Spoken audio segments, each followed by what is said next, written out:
Bonjour à tous, c'est Toubi3.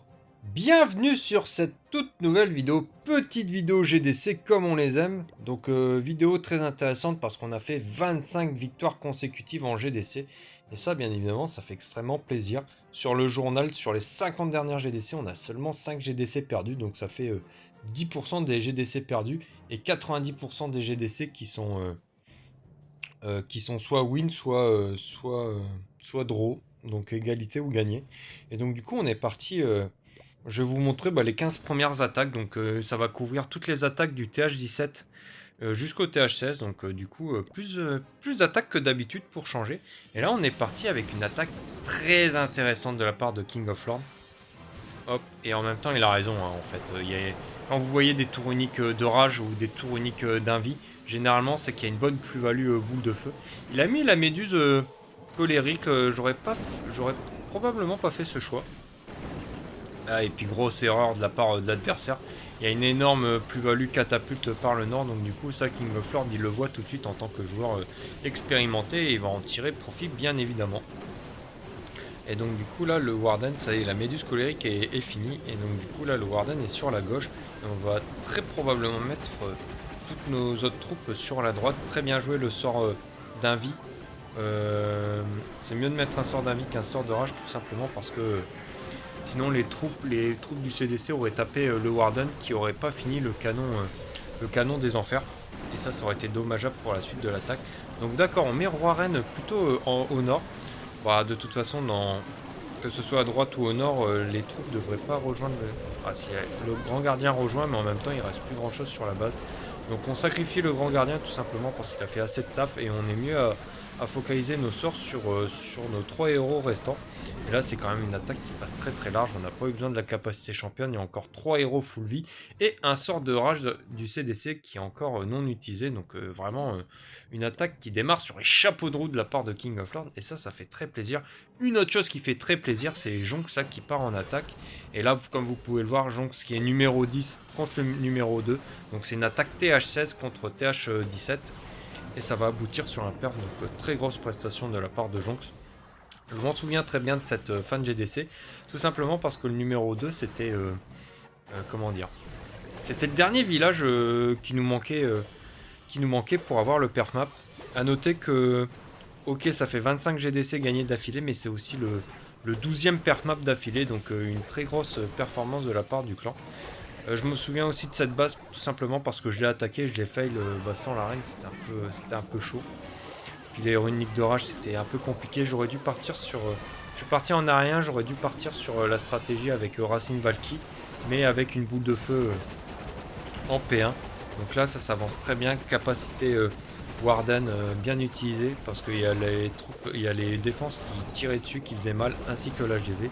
Et on a un très beau un sort de floraison pour faire en sorte que nos troupes ne tournent pas et restent bien au centre de la base. Donc ça c'est vraiment une très belle attaque de Jonx. Hop, il nous reste encore quelques héros en vie. Notre 4 héros avec le roi sous Phoenix. Et en plus de ça, ça passe très large avec la capacité reine en troll. Donc vraiment, très grosse attaque de la part de Jonx. Donc ça fait très plaisir. Hop, on est reparti avec King of Lords qui nous a fait un AQH Lalo. Et ça, vraiment, ça fait très longtemps que j'en ai pas vu. Donc on est parti sur la gauche avec un bébé dragon. Très certainement pour pouvoir, funnel pour l'AQH. Donc ça avance, l'AQH avance tranquillement. On se fait tirer dessus par 2 Archix, donc ça c'est un peu dérangeant. Heureusement qu'on a la licorne avec la reine. Et hop, on met premier sort de rage parce qu'il y a trop de dégâts. Petite caserne à droite pour réorienter la reine de telle façon à ce qu'elle reste au centre de la base pour qu'elle évite de faire le tour et se faire taper par TDO Mono, ce genre de choses. Hop, on a des petits squelettes, ça fait pas très plaisir. La caserne qui fait un gros taf quand même. Hop, on met le roi à droite pour accentuer le funnel et là on fait rentrer la reine, c'est très bien joué. Petit golem de glace malheureusement qui prend un piège à ressort très efficace contre les golems de glace ainsi que les super barbares. Et là on a la reine en place, plein cœur de la base, donc vraiment un AQH très solide de la part de King of Lords. Toujours des AQH très impressionnants et très bien maîtrisés. Et on est parti sur la gauche avec le Lalo. Donc vraiment longtemps que j'en ai pas vu aussi. Et il n'utilise pas le héros aérien, ça c'est intéressant. Bon, le Lalo qui a pris tarif. Alors que la reine est toujours en vie, on a quand même quelques roquets et quelques gargouilles qui vont pouvoir clean le restant de la base. Donc voilà, il y a notre championne qui arrive et puis qui va pouvoir dépop la dernière défense. Donc attaque très intéressante de la part de King of Lords. Vraiment qui change d'habitude. J'espère que le Lalo, l'AQH Lalo et le Lalo vont revenir en force parce que ce sont vraiment de très belles attaques qui ont complètement disparu de la surface de la circulation. Et à mon plus grand désarroi. Donc là on est parti pour une attaque que j'ai faite. Donc sans la reine comme j'ai dit. Et je vais pouvoir claquer une boule de feu en bas de la base. C'était une attaque un peu compliquée parce que je devais faire plusieurs choses à la fois. Et c'est pas forcément très simple. Hop, belle boule de feu au milieu qui me prend plein de choses. Caserne à gauche pour pouvoir funnel pour mes racines Valkyrie. Hop, j'envoie toute la sauce et je vais mettre voilà, ma championne à droite. Et le prince mignon au nord, mais il faut que je fasse un Skeleton de telle façon à enlever la runique d'un vie. C'était juste avant la mage, donc du coup j'avais pas le nouveau sort à disposition. Les Yeti qui sortent de la caserne à gauche, on est au centre de la base, j'aurais dû utiliser plus de sorts. Moi j'étais trop concentré sur comment ça s'appelle, le prince mignon qui prend bien tarif puisqu'il y a énormément de dégâts. Et j'ai utilisé deux équipements que j'ai encore jamais utilisés sur le prince mignon. Donc je vous les montre, ça me fait rappeler que j'ai pas montré les équipements sur les autres comment dire. Sur les autres attaques, bah, vous faites comme d'habitude, hein, c'est ce que je dis tout le temps, vous faites CTRL Z et vous regardez plus attentivement l'attaque. Donc du coup voilà, petite fin d'attaque, donc ça passe pas trop large mais bon ça passe et c'est le principal. On est parti avec Matt, nouveau TH17 qui va partir sur une compo Racine Valky, donc première fois de la vidéo qu'on voit du Racine Valky et ça va pas être la dernière fois.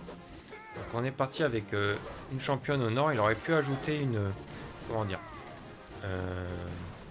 une chasseuse de tête de telle façon à ce que la championne prenne un peu moins cher. Ceci dit, elle a pas perdu tant de vie que ça. Malheureusement, le champion wall qui va pas aller là où il veut. Il tente de la rediriger, ça c'est bien joué. Comme ça, il chope une catapulte et va pouvoir rappeler tranquillement sa championne. Donc là, on part à droite, il y a énormément de bâtiments gratuits à clean. Donc il met sa caserne, hop, quelques sorciers par le nord, il va pouvoir balancer toute la sauce à 2-3 heures, c'est fait, c'est chose faite. Avec le grimoire de rage, non, la gemme de rage, très intéressant. Hop, je vous montre les équipements qui sont très très loin d'être max. Matt doit être un joueur free to play. Hop, petit sort de floraison sur la droite, c'est bien joué. Et là, on a plein de troupes au centre de la base, donc ça va faire très mal. Hein, et en même temps, le funnel il est très bien fait. Il est très bien fait, mais le roi il trouve quand même le moyen de sortir de la base. Donc je sais pas pourquoi. Des fois, la RNG des troupes, ça nous joue des tours. On est en fin d'attaque. Il reste plus grand chose sur le terrain. Un conseil, si Matt tu passes par là, n'hésite pas à prendre des super barbares de telle façon, par exemple à snipe ça, et éviter de fight time. Des fois ça peut arriver avec cette composition, mais là ça va quand même bien passer. Donc GG à toi pour ton attaque, et il me semble que la prochaine c'est aussi une attaque de Matt. Donc on va, voilà. Sur le 2 TH17, donc ça c'est cool. Donc là le village il est quand même... ouais. J'allais dire Préma, mais pas quand même, puisque les défenses elles sont quand même d'un niveau TH16 minimum. Et on est reparti avec la même composition. On ne change pas une équipe qui gagne. Donc petit champion Wolf. Il y a les tours uniques d'un vie qui vont peut-être poser problème au centre de la base. Je sais pas s'il a mis une flèche géante ou pas du tout.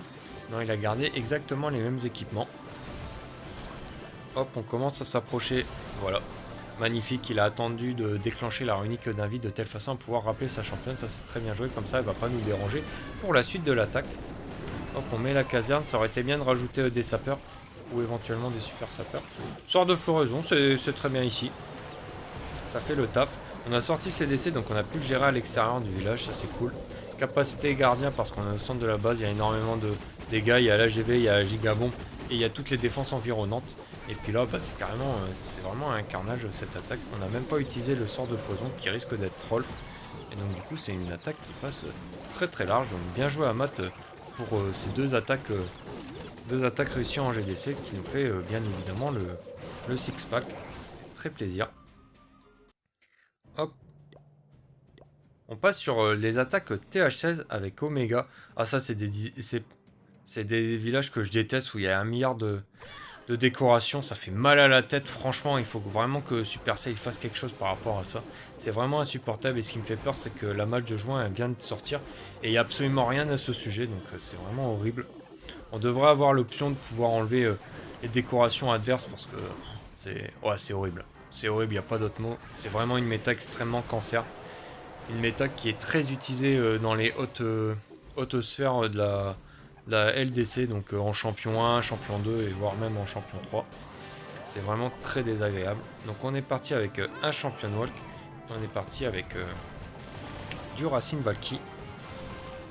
Ok, des sapeurs normaux, c'est pas fréquent. Donc on fait tourner l'arène ainsi que la caserne. Donc ça c'est bien joué. Et on envoie toutes les troupes au même endroit. C'est vrai qu'il y a l'aigle en TH16 et j'ai complètement zappé étant donné que c'est une défense qui n'est plus présente sur la GV17. On a un sort de floraison intéressant qui change d'habitude. On est en TH16. Et donc du coup on décide d'utiliser le sort de floraison comme un sort de gel et non pas comme un sort pour rediriger les troupes de telle façon à ce que l'aigle ne tire plus. Parce qu'il fait très très mal aux troupes, comme elles sont bien compactes, bah, l'aigle il fait énormément de dégâts puisqu'il fait des dégâts de zone, hein, je vous apprends rien. Et donc du coup ça fait trop mal. Hop, on est au cœur de la base, on a mis un petit sort de gel, on a plus de sort dans la main.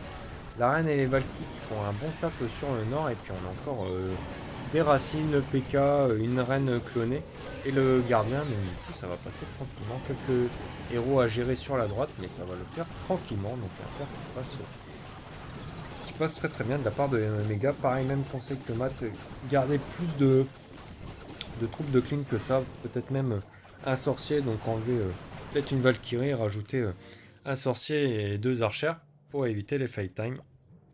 Ah, on passe avec Riz. Alors je pensais que ça allait être du blimp super archer parce qu'il nous habitue beaucoup à ça. Mais il joue maintenant Racine Valky, hein, et c'est pas pour rien, c'est parce que c'est très clairement la composition d'attaque la plus forte sur le jeu. Hop, et on va directement aller développer l'aigle. Donc comme d'habitude j'oublie de montrer les équipements, hein, je le fais une fois sur deux et encore. Très très loin d'avoir des équipements full max. Donc comme quoi même avec des équipements non maxés on peut faire des merveilles sur le jeu. Caserne à droite, il y a énormément de bâtiments à déblayer. Et on attire les deux golems de glace en dehors du village. Le troisième golem de glace étant géré par le champion walk. Donc du coup là, comment dire, le commando là qui va aller plein cœur du village et ça va faire très mal. Des super gargouilles dans le CDC, ça c'est vraiment, je trouve, le meilleur CDC pour ce type de stratégie. Et là on va utiliser la capacité, voilà, la capacité Warden qui est utilisée un petit peu plus tard en TH16 qu'en TH17 par rapport à l'explosion de la GV. Et ça c'est plus le cas pour la GV17. Vraiment des subtilités qui changent par rapport entre la GV16 et 17. On a mis la championne en bas pour enlever les dernières défenses sur la gauche. Et pareil, même conseil, rajouter un sorcier en bas, ça mange pas de pain et ça permet d'éviter les fail time douloureux et malheureux. Mais bon, ça va passer. Et très très large encore, les 4 héros full vie et quelques troupes restantes. Donc c'est vraiment une très belle masterclass de la part de Riz. Et on est reparti avec Omega, avec la composition Racine Valky, hein, très très forte, hein, je vous apprends rien. Hop, petit champion walk par le bas, on a un village assez intéressant avec une runique d'invie au niveau de l'HGV ainsi que les canons à ricocher qui est vraiment une défense qui fait extrêmement mal en TH16. On attend de déclencher la runique d'invie et on peut apposer son meilleur sort de rappel pour rappeler la championne. Et là on envoie toute la sauce au centre de la base. Oh, un sort de floraison ici. Je pense que il aurait été mieux à fleurir ça uniquement de telle façon à ce que les troupes aillent sur la droite. Et là en fait elle se split un petit peu, donc il y a une racine qui part sur la gauche, mais ça aurait pu se split bien plus que ça. Ah, il y a le prince mignon, j'avais pas fait gaffe. On a des équipements quand même d'un très bon niveau. Il y a la reine qui est sur la droite qui fait un gros taf. Toutes les autres troupes qui sont au centre qui font très très mal à la base. Et le prince mignon qui fait quand même assez mal. Pour avoir le nouvel équipement level 26 sur le prince mignon, j'utilise pas du tout le nouvel équipement pour les compos terrestres. Par contre pour les compos aériennes avec un champion walk avec le phénix, je trouve que c'est particulièrement intéressant. On est parti avec une attaque de le chat. Le chat qui est TH17 et qui attaque un TH16 très certainement parce qu'il a dû se réveiller à la fin de la LDC, à la fin de la GDC pardon, et qu'il restait uniquement un seul TH17 à faire tomber et plusieurs TH16, donc ça peut arriver. Donc dans ce cas-là, il a décidé de partir sur un TH16, donc du coup bah, ça va être du roulage hein, parce qu'on est sur un TH17 qui maîtrise très bien sa compo super sorcière et parce que le chat il nous a claqué une très belle boule de feu, donc c'est le seul entre guillemets point noir de la compo, c'est si jamais tu foires ta boule de feu, bah t'es dans une sauce monumentale. Par contre si tu l'as réussi, bah t'as plié ton attaque et puis là bah, on est en fin d'attaque, il a pas perdu une sorcière, le village s'est fait rouler dessus. C'est toujours plus simple quand on est TH17. À noter les petits ballons comment dire, les ballons, les nouveaux ballons full max. Ah, parce qu'il a utilisé une potion, je pensais parce qu'il avait claqué un livre ou un marteau sur le labo. Hop, on est reparti avec Matt qui a deux comptes. Donc du coup, un compte TH16, un compte TH17. Je m'en souviens qu'au début, Matt il était TH14, TH16 très très préma et TH15 un peu préma aussi. Puis là, il a quand même, comment dire, il a quand même bien rattrapé son compte. Donc là, il est au centre de la base avec son champion walk. Waouh, il a réussi avec le dernier avis à prendre 3 défenses. 3 grosses défenses, ça fait très plaisir. Hop, petit funnel. Oula, les fées, elles sont d'un niveau très bas, il me semble. Je suis pas sûr que ce soit max pour le TH16. Hop, il nous claque souvent des sorts de floraison en périphérie de la base. Mais je trouve que c'est pas forcément une mauvaise idée. Ça permet de bien funnel les troupes. Donc pourquoi pas. Tant que ça funnel les troupes, ça fait toujours plaisir. Hop, donc voilà, toujours des équipements qui sont pas forcément très up. Pas forcément full max, mais ça va faire le taf hein, quand vous attaquez bien, il n'y a pas de secret. Hein. C'est pas les équipements qui jouent à votre place. Hein. Si jamais vous êtes nul et que vous avez les équipements full max, vous allez perf une fois sur deux. Hop, la runique d'un vie qui repop, donc ça fait pas très plaisir. Mais il n'y a plus rien pour défendre, donc du coup, ça va passer tranquillement avec la reine en vie. J'aime bien ce skin sur la reine, je l'ai aussi, et puis je le mets sur la période hivernale généralement. Hop, donc encore Jonx avec son compte troll qui attaque un TH supérieur. Donc Jonx aura fait une belle GDC. Et Racine Valky, comme souvent, c'est ce qui marche le mieux. Hein. C'est ce qui marche le mieux. Donc on en profite.